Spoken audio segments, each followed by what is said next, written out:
चला तर मग विद्यार्थी मित्रांनो सुरुवात करूया आपल्या तिसरं प्रकरण गणित भाग 1 मधील अंकगणिती श्रेणी।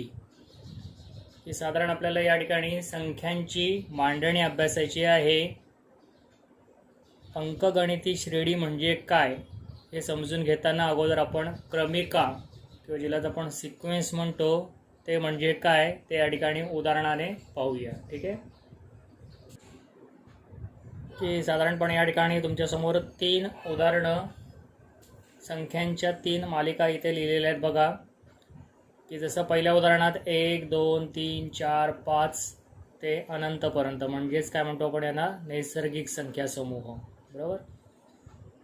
त्यानंतर दुसऱ्या उदाहरणात 1 4 9 16 25 अनंतपर्यंत। मग आता या दुसऱ्या उदाहरणात आपल्याला काय लक्षात येत आहे तर बरोबर की या द्या संख्या लिहिलेल्या आहेत ह्या काय आहेत तर पूर्ण वर्ग संख्या आहेत। म्हणजेच 25 बरोबरच्या पुढे काय येणं अपेक्षित आहे तर 36, त्याच्या पुढे काय येणं अपेक्षित आहे तर 49 81 64 81 याप्रमाणे, बरोबर। म्हणजेच काय तर नैसर्गिक संख्या ज्या आहेत त्यांचेच काय आहेत ते वर्ग संख्या आहेत। तिसऱ्या उदाहरणात जर बघितलं तर काय लक्षात येतं आहे बरोबर की या समनैसर्गिक संख्या लिहिलेल्या आहेत। म्हणजेच 10च्या पुढे काय येणं अपेक्षित आहे 12, त्याच्या पुढे काय असेल तर 14 याप्रमाणे। आता यामध्ये आपल्याला काय लक्षात येतं आहे की ही जेव्हा आपण संख्या मालिका लिहितोय तेव्हा त्यामध्ये काय आहे एक विशिष्ट अशी मांडणी केलेली आहे की जसं नैसर्गिक संख्या पुढची संख्या काय झालेली आहे 1 1 ने वाढत गेलेली आहे। त्यानंतर इथे देखील एक विशिष्ट मांडणी लक्षात आली की त्याच नैसर्गिक संख्यांचे काय आहेत तर हे वर्ग संख्या आहेत। त्याच्यामुळे पुढची स्थानावर येणारी संख्या कोणती असेल हे आपल्याला नेमकेपणाने या ठिकाणी सांगता येत आहे।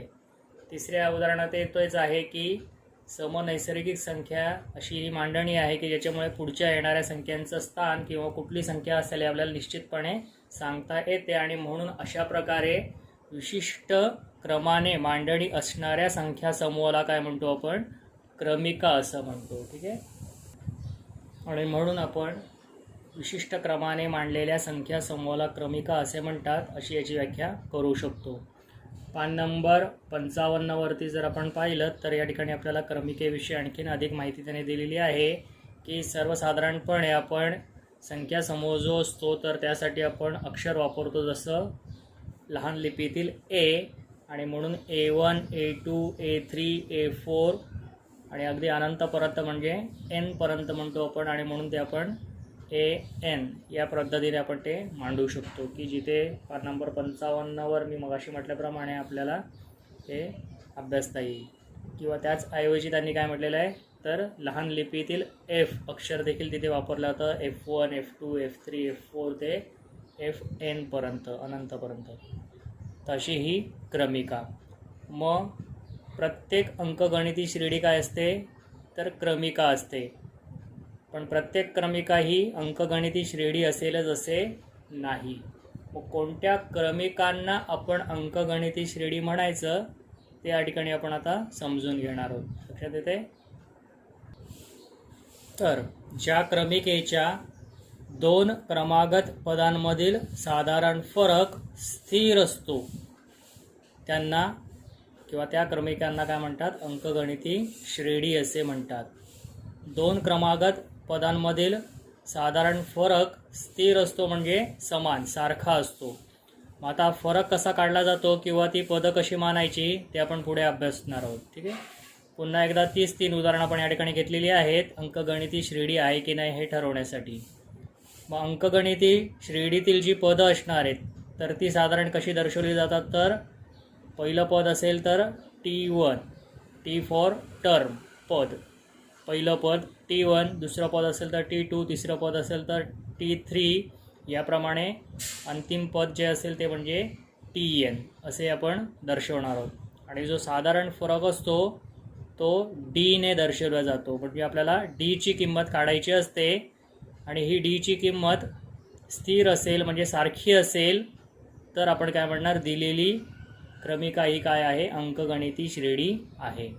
मग आता या ठिकाणी साधारण आपण जर पहिलं उदाहरण विचारात घेतलं तर काय आहे तर या नैसर्गिक संख्या समूह आहे। म्हणजेच हे काय आहे T1 T2 T3 T4 T5 याप्रमाणे। ठीक आहे मग आता आपल्याला काय करायचं आहे, तर ही क्रमिका अंकगणिती श्रेणी आहे की नाही ठरवायचं आहे. आणि म्हणून त्यासाठी काय करणार, तर प्रत्येक 2 क्रमागत पदांमधील साधारण फरक काढणार. आणि हा साधारण फरक काढण्याचं आपण सूत्र इथे लिहिलं आहे बघा, डी बरोबर TN अधिक 1 वजा TN. म्हणजे काय, जर एनची किंमत मी 1 घेतोय, एनची किंमत 1 असेल तर 1 अधिक 1 किती होणार, 2. म्हणजे T2 वजा काय करायचं आहे मला, T1 करायचं आहे. समजतंय. जर एनची किंमत मी 2 ठेवतोय तर इथे किती होणार, 2 अधिक 1 3. म्हणजे T3 मधून T2 वजा करायचं आहे. थोडक्यात काय, तर पुढच्या पदामधून आधीचं पद हे वजा करायचं असतं. ते ज्यालाच म्हणतो आपण 2 पदांमधील, 2 क्रमागत पदांमधील फरक. आधीच्या पदामधून पुढचं पद नाही करायचं, तर पुढच्या पदातून आधीचं पद वजा करायचं. ती येणारी वजाबाकी म्हणजे काय असतो, साधारण फरक असतो. समजतंय की बघा, लक्षात द्या. या पहिल्या उदाहरणामध्ये काय लक्षात येते आपल्याला, डी साधारण फरक आपण शोधतोय. पुढच्या पदातून आधीचं पद वजा करणे, म्हणजेच पहिली जोडी घेणार T2 वजा T1. दुसरं पद त्यातून पहिलं पद कमी करणार, 2 वजा 1.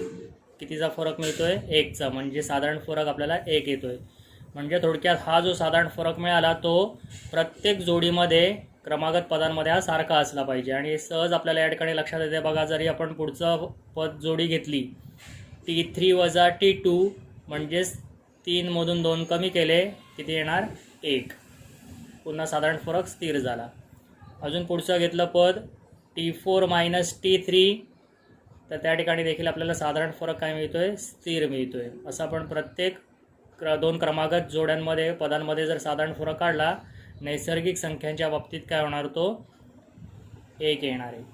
आणि म्हणून आपण काय म्हणणार, तर ही जी क्रमिका आहे नैसर्गिक संख्या समूह, ही काय आहे, तर अंकगणिती श्रेणी आहे.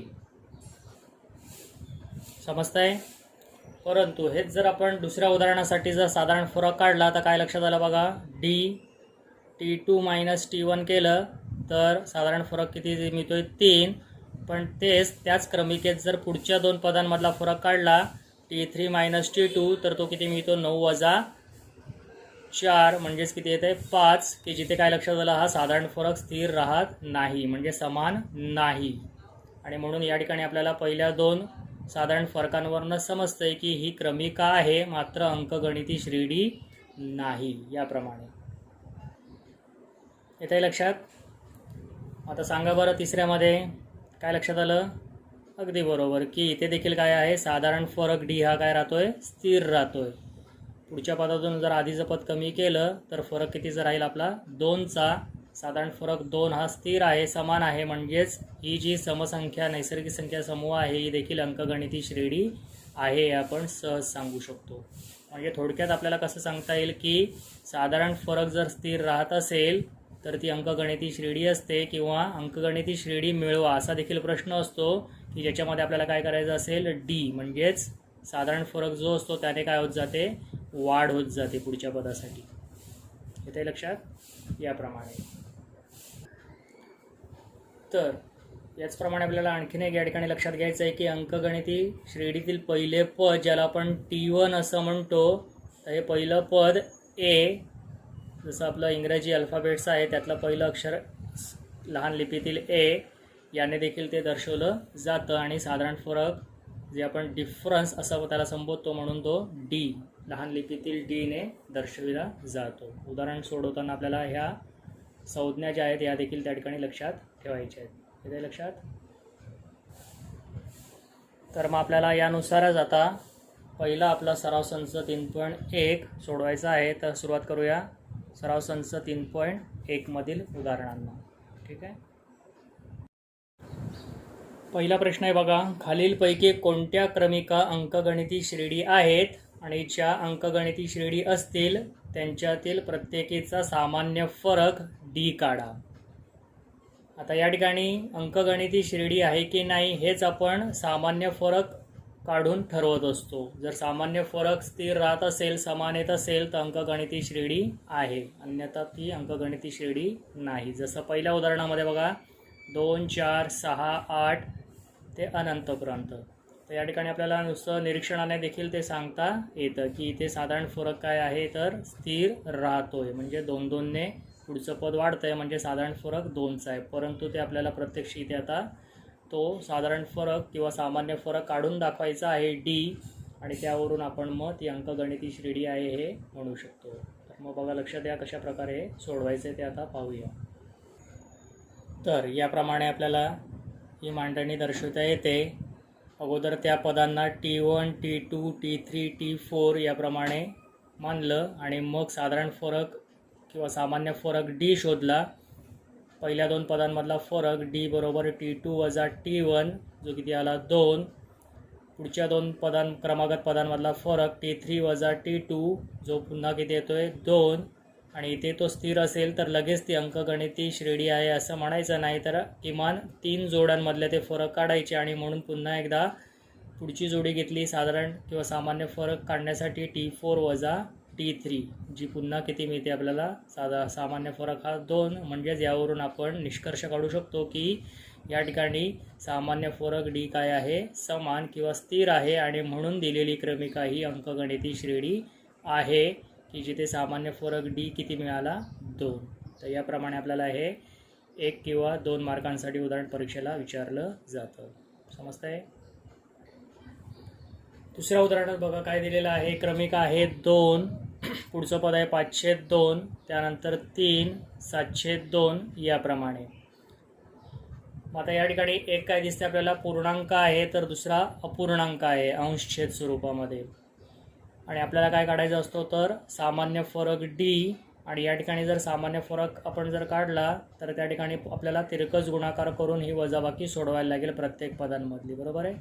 आणि म्हणून आपण काय करूया आता आपल्या सोयीसाठी हा जो अंश छेदातला जो अपूर्णांक आहे तोच आपण दशांशमध्ये देखील घेऊ शकतो, इथे लक्षात.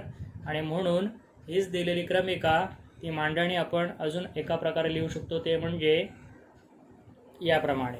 समजतंय? 5/2, 5ला जर 2ने भाग दिला म्हणजे 5च्या निम्मे केलं तर किती येणार 2.5. तसंच इथे 7/2, 7च्या हाफ निम्मे म्हणजे किती 3.5. म्हणजे दशांश केल्यामुळे आपल्याला वजाबाकी करणं काय होईल सोपं जाईल. आणि मग या ठिकाणी पुन्हा एकदा ती क्रमागत मांडणी करून T1, T2, T3, T4 याप्रमाणे प्रत्येक 2 क्रमागत पदामधील आपण सामान्य फरक काढणार. आणि तो जर स्थिर असेल तर आपण ती अंकगणिती श्रेणी आहे असे म्हणणार. आणि तो मिळालेला जो असेल डीची किंमत ती म्हणजे सामान्य फरक असेल. समजतंय? बघा बरं, प्रयत्न करा. समजतंय? याप्रमाणे साधारण फरक किती मिळतो आपल्याला जो स्थिर 0.5. 2.5 मधून 2 कमी केले, पूर्णांकातून पूर्णांक अपूर्णांकातून अपूर्णांक कमी होतो, म्हणजेच फरक किती राहतो इथे 0.5चा. तसंच 3 मधून थोडक्यात 2.5 कमी केले, पुन्हा किती येणार 0.5. किंवा 3.5 मधून 3 कमी झाले, फरक राहील 0.5 जो काय आहे एक स्थिर आहे, समान आहे. आणि म्हणून दिलेली क्रमिका काय म्हणणार अंकगणिती श्रेणी आहे जिथे सामान्य फरक डी किती असेल 0.5. तिसरं उदाहरण, क्रमिका पद्धत दिली आहेत बघा -10, -6, -2, 2 याप्रमाणे. या ठिकाणी पुन्हा एकदा काय केलं तर त्या दिलेल्या पदांनाच अनुक्रमे T1, T2, T3, T4 याप्रमाणे आपण ती पदं मानली. आणि मग सामान्य किंवा साधारण फरक डीची किंमत काढू. साधारण 3 जोड्या आपण काढणार आहोत. पहिली घेणार डीची किंमत काढण्यासाठी T2 वजा T1 याप्रमाणे किमती ठेवल्या. T2 किती आहे -6 वजा T1 किती आहे -10. 2 चिन्ह एकत्र येतात म्हणून ही -10 किंमत कंसात लिहिली. याप्रमाणे T3 वजा T2 वजा 2 वजा -6 आणि T4 मायनस T3. पुन्हा एकदा डीची किंमत काढण्यासाठी 2 वजा 2. आता या ठिकाणी आपल्याला हा चिन्हांचा गुणाकार करताना नियम माहिती आहे. जर ऋण गुणिले ऋण असेल तर गुणाकार काय होतो तो धन होतो. याप्रमाणे आपण या ठिकाणी सामान्य फरक डी शोधणार. आणि जर तो स्थिर राहत असेल तर काय म्हणणार अंकगणिती श्रेणी आहे. बघा बरं किती येतोय फरक, बरोबर आहे. काय होईल तर प्रत्येक जोडीमध्ये आपल्याला वजाबाकी करायला लागेल कारण भिन्न चिन्ह येणार आहेत. जसं इथे -6 + 10 वजाबाकी किती 4, मोठ्या संख्येचं चिन्ह म्हणजे +4, म्हणजे ते आपण धनचिन्ह नाही लिहिलं तरी चालेल. याचप्रमाणे दुसऱ्या आणि तिसऱ्या जोडीत पण ती वजाबाकी किती मिळते तर 4. तिसऱ्या जोडीसाठी बेरीज होईल 2 + 2 4, म्हणजे साधारण फरक काय आहे तर स्थिर आहे आणि म्हणून दिलेली क्रमिका अंकगणिती श्रेणी आहे की ज्याचा सामान्य फरक डी किती आहे 4. याप्रमाणे आपल्याला हे 1 किंवा 2 मार्काला उदाहरण विचारलं जाईल. पुढच्या उदाहरणात चौथ्यामध्ये बघा क्रमिकेतील पदं काय म्हटलेली आहेत 0.3 0.33 0.333 याप्रमाणे काय होते ही एक प्रकारे आपल्याला काय म्हणतो आपण याला आवर्ती संख्यांप्रमाणे प्रत्येक पुढच्या पदामध्ये काय होतं आहे तर एक पद म्हणजे 3 वाढत जातं हे आपल्याला लक्षात येतं आहे. अखंड आवर्ती नाही आहेत त्या तर आहे ती परिमेय किंवा ज्याला आपण खंडित परिमेय म्हणतो दशांश त्याप्रमाणेच फक्त आवर्तीप्रमाणे 3 3 3 प्रत्येक पुढच्या पदामध्ये एक एकने वाढत जाणार आहे. आता या ठिकाणी जर सामान्य फरक डी काढायचा म्हटला तर पुन्हा एकदा आपण ती वजाबाकी लक्षात घेणार प्रत्येक 2 क्रमागत पदांमधील. बघा बरं किती येते बघा बरोबर आहे T2 - T1 0.33 - 0.3 या ठिकाणी वजाबाकी आपण उभ्या मांडणीत सोडवली 0.33 - 0.3 म्हणजेच काय करणार 2 दशांशमध्ये लिहिताना ती 0.30 असं आपण लिहू शकतो आणि मग वजाबाकी केली तर ह्या एकक स्थानातला हा 3 - 0 3 राहिला 3 - 3 हे 0 झाले आणि इकडे 0 - 0 0 म्हणजेच वजाबाकी मिळेल 0.03. हीच वजाबाकी जर आपण T3 - T2 साठी घेतली तर तिसरं पद आहे T3 0.333 3 दशांश स्थळापर्यंत वजा 0.33 2 दशांश स्थळापर्यंत आणि म्हणून ही उभ्या पद्धतीने या ठिकाणी मांडणी केली बघा 0.333 वजा 0.33 आणि म्हणून या 2 दशांशला 3 दशांशमध्ये लिहिताना आणखीन एक 0 वाढवला पुढे तरी ती किंमत बदलणार नाही. ॲक्च्युली आपण 0.33 किंवा 0.330 असं याचं वाचन करणार नाही तर दशांश नंतरचा प्रत्येक अंक हा स्वतंत्रपणे वाचायचा असतो आणि म्हणून वाचन कसं केलं आपण 0.330.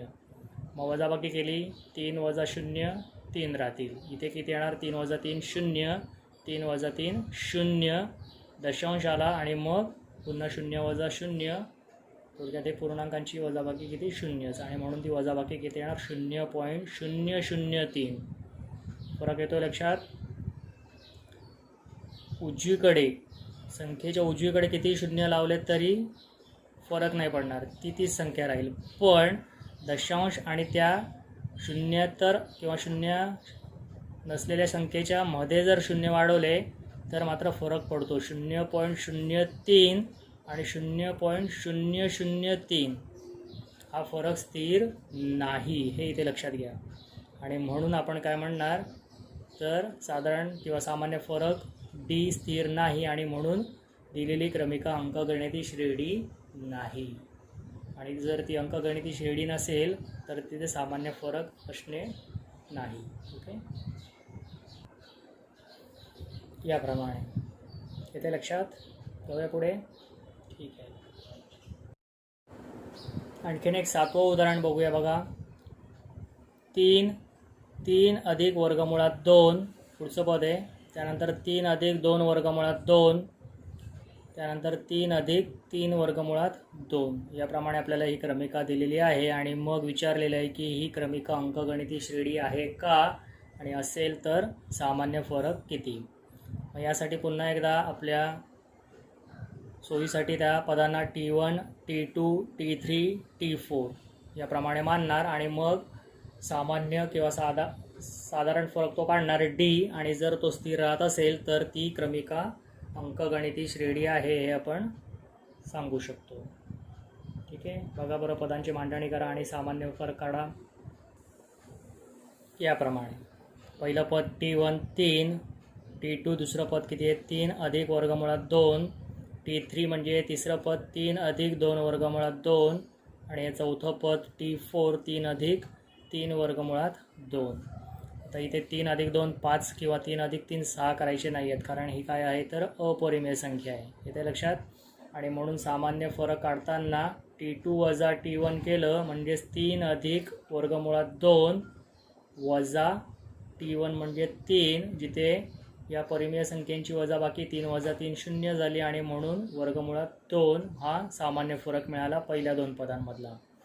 मग तसंच आपण T3 वजा जर T2 केलं तर T3 किती आहे, तिसरं पद 3 अधिक 2 वर्गमुळात 2 कंसात लिहिलं वजा, इथेही दोन पदं आहेत T2ला, दुसऱ्या पदाला 3 अधिक वर्गमुळात 2 आणि म्हणून इथे कंस सोडवताना इथे वजाबाकी चिन्ह असल्यामुळे हे लक्षात घ्यायचं आहे की पुढची काय होतील, पदांची चिन्ह बदलतील आणि म्हणून 3 अधिक 2 वर्गमुळात 2 पहिली दोन पदं आहेत तशीच वजा 3 आणि धन ऋण पुन्हा ऋण म्हणून वजा वर्गमुळात 2. इथे देखील परिमेय संख्या 3 वजा 3 0 झाले आणि इथे अपरिमेय जे आहेत 2 वर्गमुळात 2 वजा हे वर्गमुळात 2 राहतील की ज्यांना काय म्हणतो आपण सजातीय करणी. इयत्ता 9वीला आपण हे अभ्यासलेलं आहे आणि म्हणून यांची वजाबाकी किती लिहिणार तर परिमेय संख्यांची ती वजाबाकी या रूट किंवा वर्गमूळ चिन्हाच्या बाहेर जे आहेत 2 आणि त्यातून हा 1 इथला कमी होईल आणि म्हणून वजाबाकी येणार वर्गमुळात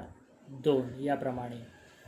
आता इथे तो स्थिर राहिला आहे, समान दिसतोय म्हणजे लगेच अंकगणिती श्रेणी असं आपण म्हणणार नाही. अजून एक पुढचा फरक काढणार, चौथ्या पदातून तिसरं पद कमी करणार, पुन्हा तेच T4 3 अधिक 3 वर्गमुळात 2 वजा 3 अधिक 2 वर्गमुळात 2 कंसात मांडणी पहिले केली आणि मग कंस सोडवताना चिन्ह बदल लक्षात घेतला आणि मग पुन्हा एकदा काय लक्षात आलं, परिमेय संख्या 3 वजा 3ची वजाबाकी 0 आणि राहिले काय तर 3 वर्गमुळात 2 वजा 2 वर्गमुळात 2. इथे देखील सजातीय करणींची वजाबाकी करताना या 3तून 2 कमी केला, परिमेयांची थोडक्यात वजाबाकी आणि म्हणून ती फरक किंवा ती वजाबाकी इथे येणार वर्गमुळात 2 आणि मग या ठिकाणी आपल्याला काय लक्षात आलं तर सामान्य फरक काय आहे तर स्थिर आहे आणि म्हणून दिलेली क्रमिका काय म्हणणार अंकगणिती श्रेणी आहे की ज्याचा सामान्य फरक किती आहे वर्गमुळात 2. याप्रमाणे आपल्याला हे 2 मार्काला उदाहरण विचारलं जाईल. तर अशीच आणखीन जी काही उर्वरित उदाहरणं आहेत 2-3 उदाहरणं आहेत जी तुम्ही तुमच्याच वर्गपाठाच्या वहीत पण गृहपाठ म्हणून सोडवणार आहात आणि सराव संच 3.1 मधली ही पहिल्या प्रश्नातली उदाहरणं सोडवायची. ठीक आहे, पुढे जरा दुसऱ्या प्रश्नाकडे. प्रश्न आहे, जर अंकगणिती श्रेणीचे पहिले पद A आणि सामान्य फरक D दिला असेल तर अंकगणिती श्रेणी लिहा. जसं आपण याआधी पण अभ्यासलं की अंकगणिती श्रेणीतील पहिलं पद जे आपण T1 म्हणतो, ज्यालाच आपण A ने देखील दर्शवतो, जे इथे दिलेलं आहे A बरोबर 10 आणि D बरोबर 5 असेल तर अंकगणिती श्रेणी म्हणजेच थोडक्यात ती क्रमिका आपल्याला तयार करायची.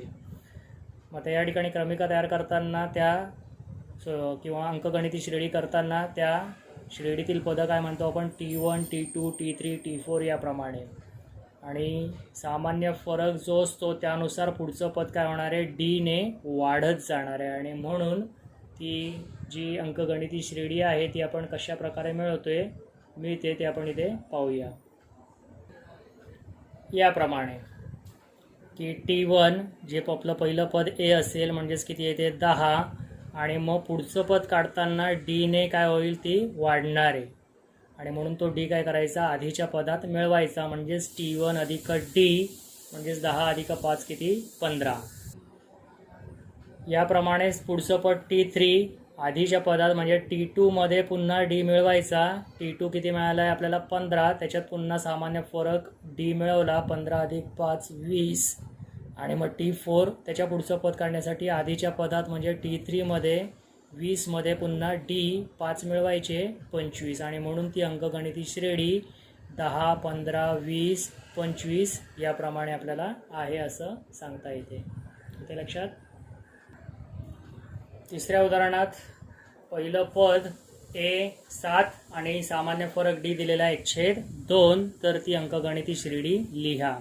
आता या ठिकाणी काय लक्षात येतं आहे की सामान्य फरक D काय आहे अपूर्णांक आहे आणि म्हणून पुन्हा एकदा इथे आपण काय करूया तर बेरीज करण्या अगोदर म्हणजे A मध्ये आपल्याला D मिळवता येईल आणि त्याच्या पुढच्या पदांमध्ये आपण तीच क्रिया करणार. आधीच्या पदात D मिळवणार पण तो अपूर्णांक P/Q स्वरूपातला म्हणजे अंशछेद स्वरूपातला मिळवण्यापेक्षा आपण जर ती दशांशमध्ये लिहिली D ची किंमत तर ती बेरीज करणं आपल्याला अधिक सोपं होईल. आणि म्हणून डी आपण 1/2 म्हणजेच आपण किती घेऊ शकतो तर 0.5. समजतंय. आणि मग बघा बरं, याप्रमाणे आता ती अंकगणिती श्रेणीतली जी पदं आहेत T1 T2 T3 ती काय मिळत आहेत. बरोबर आहे. पहिलं पद T1 म्हणजेच ए किती आहे 7 आणि त्याच्यामध्ये डी जर मिळवला तर T2 मिळेल, म्हणजेच किती होईल तो 7 अधिक 0.5 7.5. समजतंय. 7 हा पूर्णांक आहे, शून्यात मिळवायचा आहे, पाचात नाही. त्याचप्रमाणे T3 काढण्यासाठी T2 मध्ये पुन्हा 0.5 मिळवले म्हणजे 7.5 अधिक 0.5 किती होतील तर 8. आणि याप्रमाणे मग T4ला देखील आधीच्या पदात 8 मध्ये 0.5 मिळवले 8.5. याप्रमाणे ती अंकगणिती श्रेणी मिळेल आपल्याला 7 7.5 8 8.5 आणि पुढे डॅश डॅश करायचं आहे. तर असं साधारण 1 किंवा 2 मार्काला ही उदाहरणं विचारली जातात की जिथे आपल्याला पहिलं पद दिलेलं असेल आणि सामान्य फरक दिलेला असेल आणि अंकगणिती श्रेणी लिहा असा प्रश्न असेल. चौथं उदाहरण घेऊया. ए बरोबर ऋण वजा चिन्ह दिलेलं आहे वजा 1.25 आणि सामान्य फरक डी आहे 3. तर यानुसार अंकगणिती श्रेणी लिहा. नियम आपला तोच T1 T2 T3 T4 याप्रमाणे आपण ती पदं मिळवणार की या ठिकाणी एची किंमत सुरुवातीची काय दिली आहे ऋण आणि याच्यामध्ये आपण डीने काय करत जाणार वाढ करत जाणार आहे. त्या लक्षात.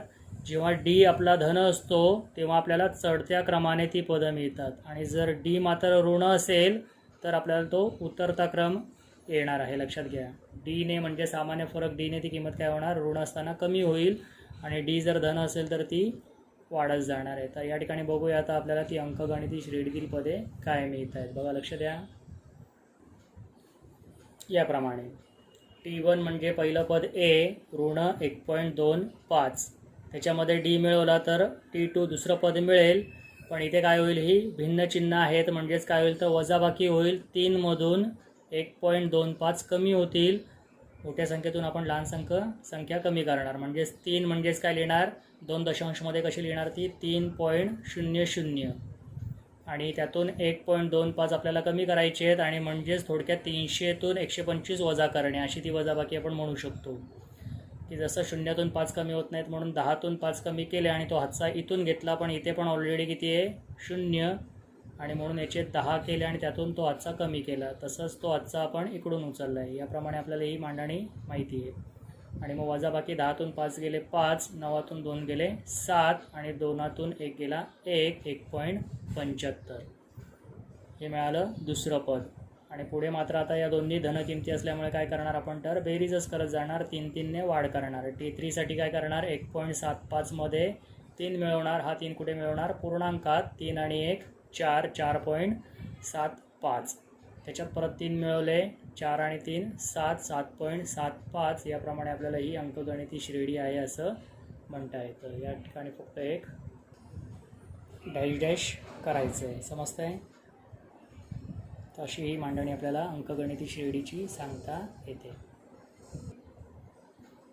समजतंय. तर पुढचं 5वं उदाहरण घरी तुम्ही होमवर्क गृहपाठ म्हणून सोडवणार आहात की ज्याच्यामध्ये बघा डीची किंमत तुम्हाला ऋण लक्षात येईल की ज्याच्यामुळे काय होईल तर उतरता क्रम मिळणार आहे कारण ए 6 धन आहे. मात्र आता 6व्यामध्ये काय झालं आहे तर दोन्ही किमती आपल्याला ऋण दिलेल्या आहेत. मग या ठिकाणी आपल्याला ती अंकगणिती श्रेणी कशी मिळते ते पाहूया. चढत्या क्रमाने मिळते की उतरत्या क्रमाने. ठीक आहे. समजतंय. या ठिकाणी देखील काय मिळतो आपल्याला तो उतरता क्रमच मिळणार आहे. जर या किमती धन राहिल्या असत्या तर त्याला आपण चढता क्रम म्हणतो. मात्र -19 -23 -27 -31 याप्रमाणे ही पदं मिळतात जी काय आहे तर उतरत्या क्रमाने कारण ऋण असल्यामुळे. जसं पहिलं पद आपण T1A म्हणजे जे किती आहे ऋण 19 त्याच्यामध्ये डी मिळवायचं आहे मात्र डी देखील काय आहे ऋण आहे आणि म्हणून काय होईल -19 धन ऋण काय होईल ऋण म्हणजे -19 -4 समान चिन्ह असतील तर संख्यांची काय होते बेरीज आणि उत्तराला तेच चिन्ह राहतं. लक्षात ठेवा. ऋण ऋण धन असं आपण लक्षात ठेवतो जे चुकीचं आहे की जो गुणाकाराचा नियम आहे. इथे ऋण आणि ऋण यांची समान चिन्ह असल्यामुळे पदांची बेरीज आणि तेच चिन्ह राहणार म्हणजे -23. तसंच त्याच पदामध्ये आलेल्या आधीच्या पदामध्ये पुन्हा डी मिळवला म्हणजेच -23 -4 -27 आणि पुन्हा त्या आलेल्या पदामध्ये पुढचं पद काढण्यासाठी डी मिळवला. -27 अधिक -4 पुन्हा समान चिन्ह झाली म्हणजेच पदांची बेरीज -31. याप्रमाणे आपल्याला ही अंकगणिती श्रेणी लिहिता येते.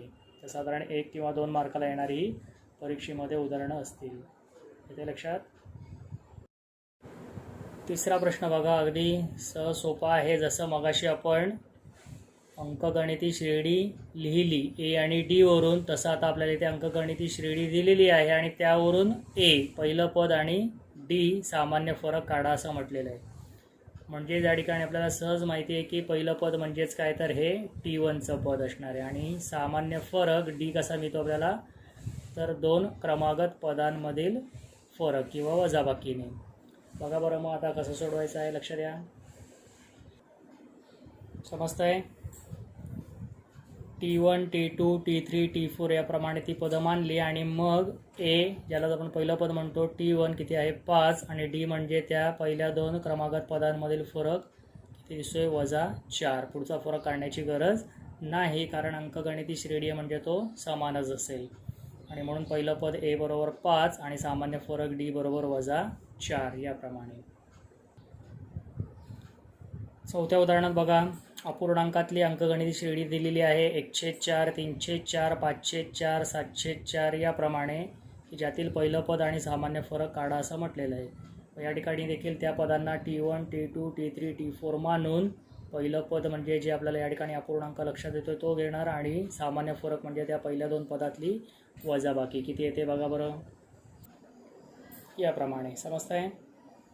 ए किती आहे, पहिलं पद T1 1/4 आणि डी म्हणजे साधारण फरक जिथे T2 वजा T1 करणार 3/4 वजा 1/4 छेद समान दिसत आहेत म्हणजे वजाबाकी अंशातली होईल 3 वजा 1 भागिले 4 वजाबाकी आली अंशामध्ये 2 भागिले 4 संक्षिप्त रूप येणार 1/2 आणि म्हणून पहिलं पद ए बरोबर 1/4 सामान्य फरक डी किती आहे 1/2. याप्रमाणे आपल्याला 1 किंवा 2 मार्काला परीक्षेला उदाहरण विचारलं जाईल.